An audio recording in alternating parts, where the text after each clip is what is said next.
आंध्र प्रदेश के अमरावती की ताईद में किसानों का एहतजाज जारी है। मंदडम में गुज़िश्ता 49 दिनों से किसान एहतजाज पर हैं। एहतजाजी किसानों ने सरकारी दफातर को दीगर मकामात पर मुंतकिल करने की हुकूमत के अहकामात पर भी तशवीश का इजहार किया। एहतजाजी किसानों ने अमरावती के परेशान हाल किसानों के मसाइल पर तवज्जो देने की वजीर आला जगन मोहन रेड्डी से अपील की।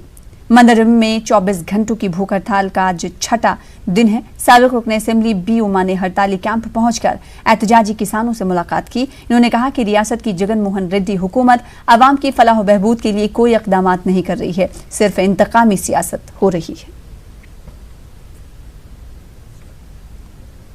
अमरावती को दारुल हुकूमत बरकरार रखने का मुतालबा करते हुए अवाम से राय हासिल की गई। इस दौरान जेएसी लीडरों ने अमरावती की ताईद में हासिल करदा पोस्ट कार्ड और दस्तखतों पर मुश्तमिल कागजात वजीर आजम नरेंद्र मोदी, सदर जमहूरिया हिंद और रियासती गवर्नर को रवाना किए। गुंटूर के चंद्रमौली नगर पोस्ट ऑफिस से तमाम मकतूब वजीर आजम और सदर जमहूरिया हिंद को रवाना किए गए हैं। जेएसी लीडरों ने कहा कि अमरावती को दारुल हुकूमत बरकरार रखने का ऐलान होने तक जद्दोजहद जारी रहेगी।